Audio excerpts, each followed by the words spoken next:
Hi everyone, my name is Kayla Joy Smith and I am a lash artist and photographer based in Greenville, South Carolina. I am so grateful and fortunate to be working out of Confetti Beauty Bar, which is a really amazing aesthetics studio right in the heart of Greenville, where I do lash extensions and now I'm doing headshots and about to start offering makeup again. But if you'd like to come in for photos sometime and really feel beautiful in front of the camera with very specialty beauty lighting made just for, the femme experience, if you know what I'm talking about, I'd really love to take your portrait. This channel is for lash extensions though, and I want to bring you along the journey of going behind the scenes to see what I am up to creatively, because I plan on doing some really fun lash extension based shoots that are colorful, that are edgy, that just challenge me to be more creative and apply my skills,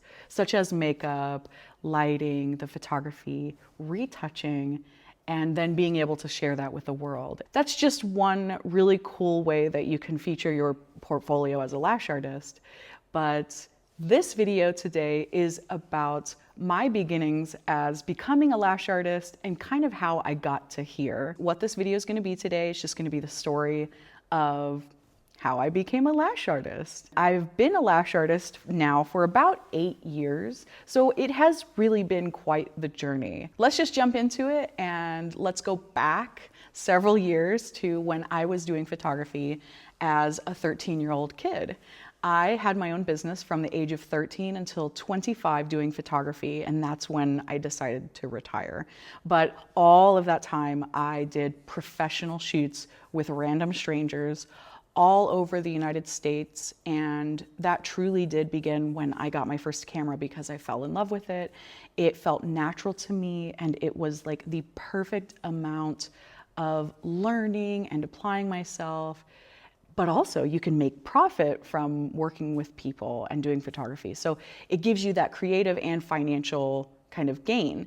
But the thing is with photography, it's so difficult to maintain a solid clientele because of course, somebody might come to you once a year, twice a year, if that, and you are lucky if they refer you. So in addition to that, it's an quote unquote oversaturated market. And there's all of these people that you are competing with, going and doing the most crazy things that you can imagine. I started off with like seniors, families, kids, and then it went into engagements, weddings, births, you name it. I have photographed it probably. At the time was so passionate about, but what happened is that in my mid-20s, I kind of had a bit of a crisis where I realized that it's extremely difficult to move to an entirely new city that is way bigger than the city that you came from. Where I came from was a very small town, and it was so easy to kind of spread the word and get my name out there for photography clients. So it was much easier there. But when I moved to the big city, completely different. I didn't know a single person. I did a lot of free work just to, try to get myself out there. But to be honest, after doing that for a little over a year, I was so burnt out because the money was not coming back to me, and however I was doing it at the time, it just didn't work out. And so because I relied so heavily on that at the time with money and financially, the creative part felt like it suffered. It was like my relationship to my job was suffering so greatly because I couldn't even enjoy it, where I should have been able to be paid for that. But it just didn't work out that way. I had to have a backup plan, obviously. And the good news is that before I retired from photography, there was a 3-year overlap where at the end of my time as a photographer, I started doing makeup. I decided to learn makeup was actually when I was about 19. My whole childhood, teenage years, nobody ever taught me how to put makeup on, and I had no idea what I was doing. So those high school years, I don't even want to see those photos of myself because I think all I did back then was actually maybe put a little bit of powder on my face and just some eyeliner. But what that turned into was at 19, I decided I really want to start incorporating makeup into my photo shoots so that I can better serve my clientele. And at the time, I also really wanted to focus on feminine portraits or portraits of women, contemporary modern portraits that were able to portray a person's, essence. I started practicing a lot. I watched all the YouTube videos. I did all of that back then, and eventually started doing makeup on other people once I started to get more comfortable doing it on myself, which that took like a year or two in itself, because I just remember all of those like tears of feeling frustrated that I couldn't get the contour right, or I couldn't get this or that right. So it just took a long time to feel comfortable doing it on me, let alone other people. I was predominantly offering makeup for photo shoots, so that if you came to me for that session, you could choose to add on makeup. And I loved it. It was a very fun, enjoyable part of my life. I decided I'm gonna go start working at Sephora because I'm not really fulfilled at these other jobs that I'm doing, which at the time I was doing like really random jobs, like working at small businesses or working at a store here and there. So I started working at Sephora after I went through like a really, really tough breakup actually. And they were very apprehensive to hire me, which was really weird because I didn't have enough, I guess, makeup selling experience, but I had already been a salesperson before for a very long time. So it just didn't make sense to me. And I had already had 3 years of freelance, behind me. I think that I heard later that they were kind of just giving me a chance to see what I would be able to do. I will tell you that working at Sephora as a makeup artist is not fun. There are fun aspects to it, but I'm sure it would have been a lot better had I had better management who weren't racist and who were just a lot kinder in general. Because at the time I was also going through kind of a mental health crisis. It was one of the worst times I had ever had in my life, where I was having ideations every day for months and months and months and sleeping a lot. My life just was really, really bad. So it didn't help that I had to go to work every day and these people were treating me terribly, yelling at me in front of customers, yelling at me over the mic, or I don't know. It was just some crazy stuff that I'll probably eventually tell those stories. Just know that it was not a fun time. But while I was working at Sephora, I had already decided, okay, if I'm retiring from photography, I have to come up with a game plan. And if I'm gonna focus on makeup, because I really, really love makeup, and making women feel really beautiful, that aspect of transformation, the ability to talk to them and have these one-on-one connections. And in doing so, you have opportunities to educate women and give them a form of empowerment that they don't normally get from other parts of their life, or maybe they just don't have people in their life like that can say the things that they need to hear. So, as a beauty provider, or even as a photographer back when I did it, those were some of the moments that I really, really appreciated the most with those clients, was because I cared about them on an individual level. I wanted to make sure that they left better than how I had found them. So while I was working at Sephora, I decided if I'm gonna pursue makeup and I get all of this experience, I'm also gonna go to school. So I had already at that time signed up to go to Esthetics School, which the only reason, and this is really interesting to me now, but the only reason back then that I even went to school to get my aesthetics license was so that if I went anywhere and did makeup on someone, that there would be unquestionably a legality to what I was doing and performing the service. I didn't want to go somewhere and someone say, oh, you don't have a license, you can't do that here. No, I want to be able to work in a salon or go to a salon and not have anybody question me. And yeah, I want to just perform the service with all my paperwork. And that's exactly what happened. I did the 9 months of school. I actually went to this little school called Central Oklahoma College, which was located in Oklahoma City. I believe that place is still around. At first, it had a different name. They rebranded. They moved schools halfway during the duration of my schooling, and it was fun. I do have some horror stories that I could go over my time during that school. All of the regular drama that happens, but being threatened in the first 2 weeks of showing up there by some random people that were told a weird story about me that I didn't even know about. And basically I am cornered and I think that I'm about to literally get beat up.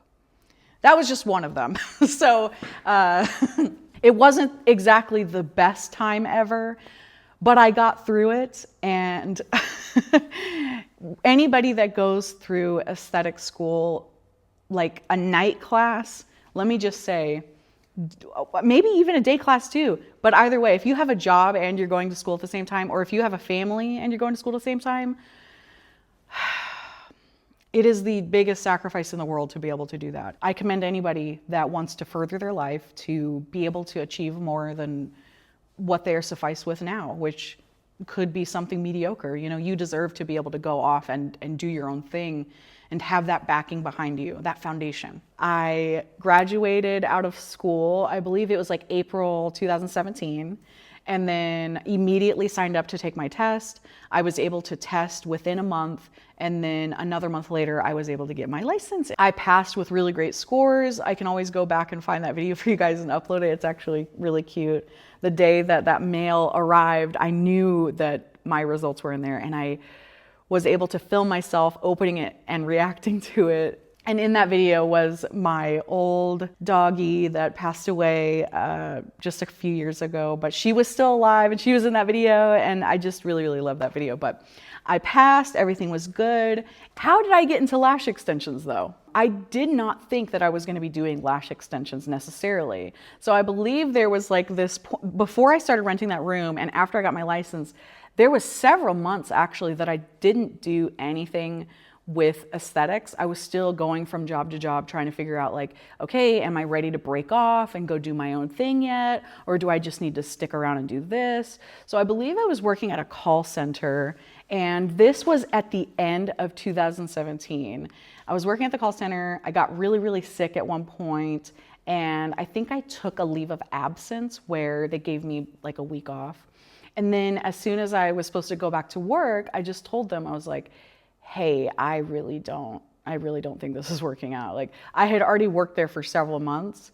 I had decided, I was like, I think I'm ready to go out on my own. I had put my feelers out there with my friends and family on Facebook. I think I put out there that, hey guys, if anybody wants lash extensions, or if you want to try it, like, I'm willing to buy a kit if you guys tell me. There was probably about like 10 or more people that commented on that. And I was like, what? This many people are wanting lash extensions, the service? And at first I had no intentions whatsoever of trying lash extensions, because the scope of aesthetics allows us to do all kinds of things.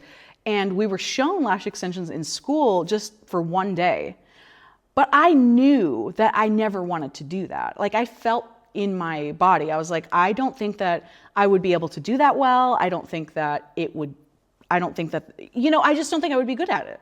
Time progresses and I'm just like, well, it's an every 2 to 3 week thing.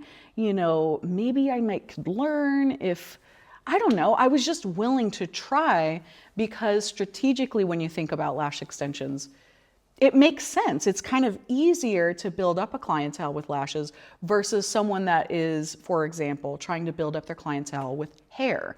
Hairstylists, I feel like, have the rougher time, because you might have a client that comes once every 6 to 8 weeks, but that's not super normal. Most people will come like once every 4 to 12 months in my mind. So that's way more difficult to get a steady stream of clients every single day. So what ended up happening is I found this little hole in the wall spot on Facebook. I think I Googled like esthetician room for rent. And there was this opening that a really, really sweet salon owner down in South Oklahoma City, she offered me this room for $100 a week. And she was like, I'll give you the first couple weeks free, and you can start paying me like on such and such day.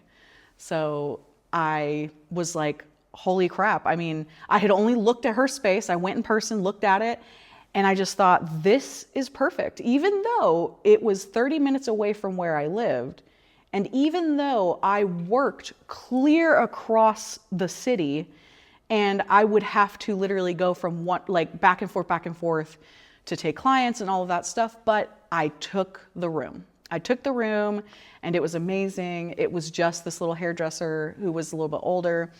She had some old lady clients that would come in, but that was it. There was no drama, no nothing. Even though it was a little hole in the wall place, it was perfect for me to kind of get started. $100 a week is feasible when you already have a job and you're already kind of doing your thing. And yeah, I started with the circle of friends that I had. Like, I had coworkers come in and I just practiced. I was charging them $20, $40, and then I eventually moved up to $50, $80, $100. You know, sooner or later, I had quite a few clients. I also did a little bit of waxing, and I also was offering makeup, because that's again why I went to school, was because I really, really, really thought I was just gonna make it as a makeup artist. And turns out that just isn't reasonable for a lot of people that live in a city like OKC. There's just not a lot of people that like getting their makeup done, as opposed to like a place such as Southern California or Texas. There are clients to be made for makeup in OKC. It's just that I had not gotten my feet completely in the water there. I had not really dipped into the community as far as makeup goes. Even though I had worked at Sephora for a year, I just needed to put myself out there and work harder if I really wanted makeup clients. But I'll tell you, I had a couple really bad experiences with people coming and getting makeup from me at that place, that what ended up happening is I was like, I'm not gonna do makeup anymore. I'm just gonna do lash extensions, because I had already had some reoccurring people, and I'm still working at my other job, and everything's flowing, everything's going. Eventually, I got this job offer to work at a salon that was in my old hometown, which was an hour and a half away from where I lived, which meant I also took on clients there, and I was going back and forth. For a long time, I would go there. I would go to Enid for 3 days a week, and then I would drive back and take clients 3 days a week in Oklahoma City. And I would just stay the night there with my parents while I was out of town. And then, you know, of course, life happens. I meet a guy, I get a boyfriend, and all of a sudden I'm like, well, I want to spend every night with him. So then I'm driving back and forth between Enid and Oklahoma City every day, which was 90 minutes there and 90 minutes back. So I really put the miles on my car. But I did it for, oh my gosh, probably 2 years, I want to say. It was either a year or 2 years that I just went back and forth so much. And that alone, once I started doing that, I think I probably did it for a month, just going back and forth and then taking my regular clients in the city. Within 8 months of starting lash extensions, which I believe was like January or February of 2018, by September, I had a full clientele and I was able to quit my job. That was great. And yeah, I went on to continue lashing for a solid 5 years. In that 5 years, I worked at a couple different places and then eventually opened up my own salon while also offering different products that I sold. I started working with different manufacturers to research and develop unique products that didn't even exist. I went down the rabbit hole of lash extensions, but it's only because lash extensions gave me something. It gave me the financial freedom. It gave me the creative freedom. I was able to work with clients individually, that transformation aspect, beauty, aesthetics, all of that wrapped into one. I then was able to get my own apartment for the first time, completely on my own. And wow, like seeing it for the first time, I remember I cried, but I feel like I worked really hard to get to that point where I was actually able to save money and to get my own apartment and to buy the things that I wanted to. It's so weird when you are surviving for your whole life, you know, scrambling for change to just go get a soda pop down the street or like go get some mozzarella sticks from Sonic. You know, I went through all of that. I had been with lousy roommate situations. I've been through a lot of crazy stuff. I will say that when I started my own business and I was finally able to do my own thing, make my own money, live my life as a free human being, it is completely life-changing. And there's nothing out there that tastes as sweet as that freedom when you are financially able to take care of yourself. So I remember when it was the first few months of me doing lashes, I would probably make less than $1,000 a month, but that was still like, that's great. You're doing services, you're making money.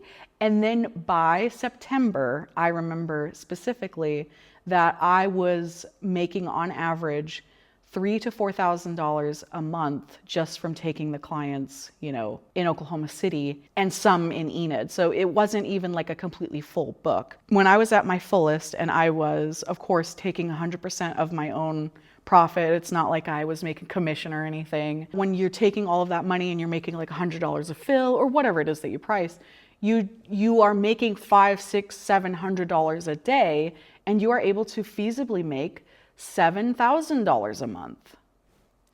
This is stuff that's possible. There's a reason why people, when they become lash artists, like, you'll tend to make a little bit more money than maybe you've seen before. If you were like me and you're working at all these weird jobs. It was completely freeing. Again, I was able to come out with my own products. I was able to invest money. And a lot of lash artists do that because once you have that extra money to invest, you can do anything you want. And truthfully, even beyond the money part of it, the creativity, the community, being a lash artist is insane. I got on Instagram many years ago, of course, when I first started my lash career, and I have met some of the coolest people that I would have never met, and they're from all over the world, literally. If you are a lash artist that's just on the beginning of their journey and you really don't know where to start, get on Instagram. Go meet your people because they are out there. Meet other lash artists. In that 5 years, I also went to events. If there was a convention that was near me that I could drive to, if there was an aesthetics convention, anything, go to those. You can meet so many cool people. I've met basically every major brand owner that you can think of for lash extension supplies. I've met them all in person, basically. These events are fun, you learn a lot, but also there's a lot to be learned online, so don't feel like you have to spend a lot of money to gain something. All of the education is out there. If you want it, you can find it. But yeah, that's how I became a lash artist. Really, it was just on a whim. I followed the journey that was naturally kind of provided for me. I started in photography, moved into makeup, and then moved into aesthetics, where I found lash extensions. It's so interesting because it's such a unique niche service, but it's also so gratifying. And I love being a lash artist. I love being able to come to work and do this. After the 5-year mark of me doing lash extensions, it kind of hit at the perfect time, but I stumbled into an opportunity to work for a professional supply brand who had found me on Instagram. So all of that work that I put in all of those years, starting up the salon, the products, doing all of my own lash work, I was seen by a lot of people, brand owners, pillars of the community that I looked up to. They were starting to see me, and that was really, really cool. It all came to a point when I was asked to be the creative director of a lash company, and that was a 2-year-long ride in which I had a really great time being able to help with a rebrand, do several photo shoots,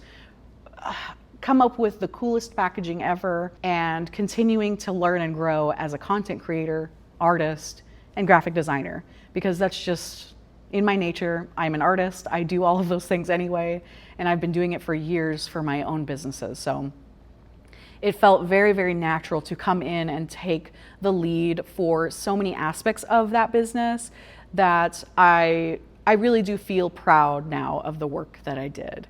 That 2 years did come to a close, which was actually last October, I believe. I have only been living in Greenville for about 1.5 years. When we moved here, I was still working for the company, and then I started working at Confetti when I got my license reciprocated here. Yeah, it all just worked out that when I left that company, I was able to fully go back in to full-time lashing, because I did take 2 years off from lashing while I was working for the company.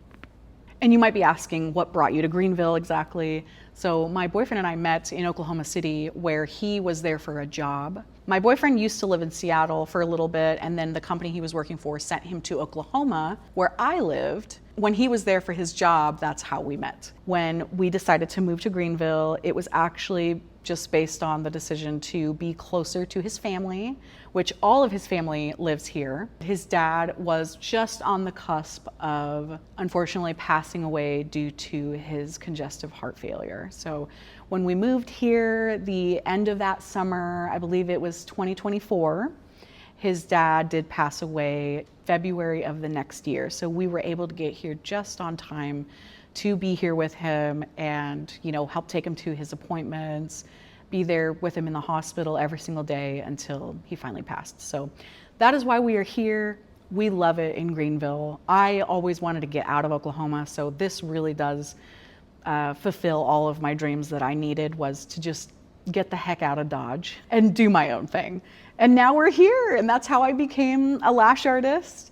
That's how I am now at Confetti, through all of the random chaos and events and all the highs and lows. I am in such a good place in my life, and I'm very happy, and I'm so excited to be able to continue creating. And again, that's why I made this YouTube channel, is so that I can take you guys along with me on the journey. We're gonna be doing a lot of really creative shoots, doing a lot of creative lashes. If you're a fan of color lashes especially, that is my new hyperfixation, so we're getting into that really deep. But I hope you guys have fun while you're here. Go ahead and subscribe, leave me a like and comment. That really helps push this video out into the algorithm so that we can reach more people. And I hope that I get to see you around. Don't be afraid to say hi. If you go over on Instagram and follow me, send me a message, I'll follow you back, and we can be friends. Just connect with even more lash artists. Thank you guys so much for watching. I hope to see you again soon, and I'll see you in the next one. Bye-bye, guys.